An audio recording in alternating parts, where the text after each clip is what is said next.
What's up, Geeksters? Today I have a very cool product that was sent to me free for review from RoboUp, and it's their T1200Pro Robot Lawn Mower. It currently retails for around $1,500 at the time of this recording, and if you'd like to purchase one for yourself after watching this review, I'll have a link down below in the description to make that really easy to find.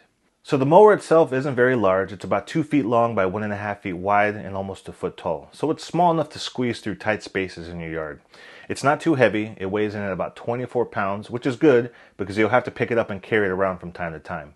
But it does feature sort of a handle in the back of it, which makes it really easy to carry.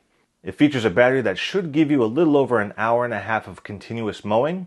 I did notice on particular days that are hot here, like in Texas, sometimes the battery would last a little bit less and it just needed to recharge itself before continuing back where it left off when mowing the yard. The width of the cutting edge of the 3 blades is about 7.8 inches, so as you can imagine, it takes a bit of time to fully cut a large yard. It does include replacement blades for when these start to wear down. And you can adjust the cutting height from 30, 40, 50, and 60 millimeters, which is around 1 inch, 1.5 inches, 2 inch, and 2.5 inches in height. Now, this mower isn't meant for cutting really thick and tall grass with tons of weeds. It's meant to be run frequently to keep the grass nice and short and looking fresh. So initially, the instructions did mention that your grass should be less than 4 inches tall when you start to use it. The rear wheels on the mower are large and grippy and should have no trouble crawling around your yard. It can mow hilly yards with up to a 20-degree slope. As for the physical buttons on the mower, there are about 6 buttons on top which allow you to power it on and off and cycle through the LCD menu display very easily. Most of the options for the mower, though, can be adjusted through the app, which I'll show you later. There's also a large stop button which will kill the mower when you press it for emergencies. There is a rain sensor on the back of the mower, so if it happens to get caught in a shower while it's mowing, it'll stop, return back to its charger, and then it'll pick up where it left off after the rain stops, which is pretty cool. But it won't get damaged since it is IPX6 rated. It'll also return to its charger if the sun goes down in the middle of a mow, but you can also bypass this and let it mow your yard at night, and it'll use its built-in lights to help spot any obstacles at night. And speaking of obstacle avoidance, the other sensor on the mower are the dual AI Smart Eye cameras on the front, which do a great job of avoiding obstacles and going around them or stopping dead in its tracks if something gets right in front of it while it's mowing. Now let's talk about setting up the base station and the charging station. Setting up this mower could prove to be a little tricky for you because there are a few factors that you have to keep in mind when choosing a spot. First off, this mower uses a satellite navigation system to help you accurately navigate your yard. So to do that, it uses an RTK, or a real-time kinematic base station, to link up to these satellites. So because of this, you'll have to place the RTK base station in a spot that isn't too close to your home, which could block the signal.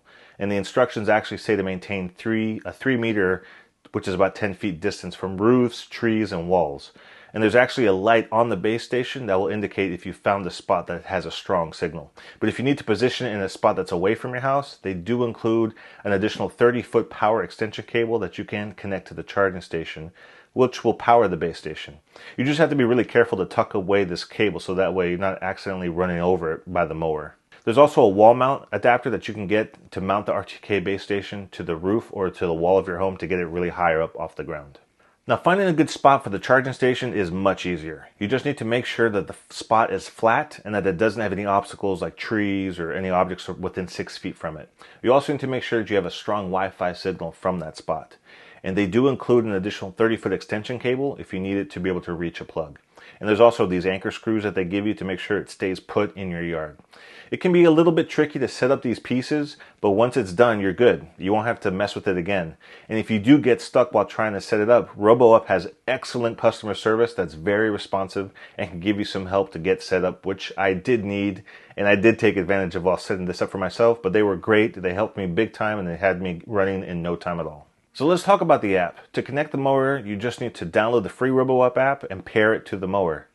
And before it can mow your lawn, you first need to establish the yard boundaries. This part's actually kind of fun. You basically have to control it with your phone like a remote control car, and you basically have it run along the edge of the mowing area. You also can add any no-go zones if you want to avoid large areas inside the mowing area. But since it has a really precise AI cameras, I just let it avoid those areas on its own, like trees and bushes. But if you have areas that you wanted to avoid, then this would be the time to set that up with these no-go zones. The great thing though is that you can create unlimited number of mowing zones for your yard, like the front yard, the backyard, the sides of your yard, whatever you want to do. You can separate them out and have an unlimited access or unlimited zone set up for this mower. All right, so now let's take a tour of the app. So once you've connected to that mower, this is what you're going to see on your screen when you finally connect to it. If you look on the bottom, there's the middle button there. That is the RoboUp customer service, so you can actually chat with them if you have questions and issues that you're experiencing, and they'll respond to you pretty quickly right there. So now we have the mower set up. I'm going to select the mower, and so this is the last mowing I did of my yard. As you see, it's kind of all crazy and wonky. I was playing around with it, but it shows you the dark green areas are the areas that the mower has traveled through my yard. If I click on the editor tool here to edit the map, this is the map of my backyard, and so the boundary, like the way I mentioned earlier, I manually mapped it. So I used the remote control version and I had to go around the edge of the yard. So this is where you can go through here if you need to edit that boundary, that outer edge. But there's also no-go zones, like I mentioned. So if you need to avoid specific spots of your yard so it doesn't go into it, like say a pond or something like that, you can specify that and it will not go in and enter those areas. And then you have to-go zones. So this is areas where it's not dangerous, but it doesn't need to mow. So basically, like it's showing here a picture of a path. So if you wanted to go be able to drive over this and not have the mower blade spinning when it's in this area, this is what you would specify. So that way you could just avoid and having to waste time mowing an area that has no grass. So you could specify that. And then the last option there says passage.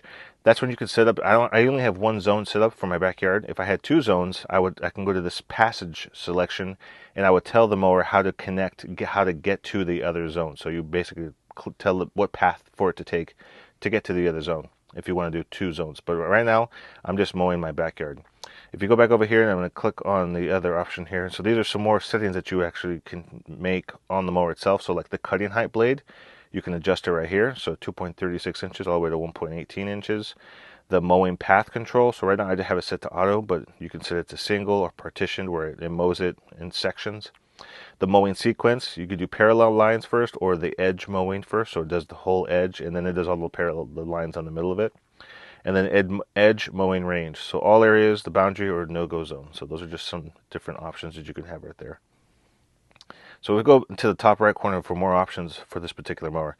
So here's some other things you can do. For spot cutting, if you want to put the mower, if there's a specific area that you want to cut, that's like a rectangle area, you can put the mower down, tell it to spot cut, and it'll just go back and forth and do that one little rectangle spot in case you just want to do one particular spot of the yard.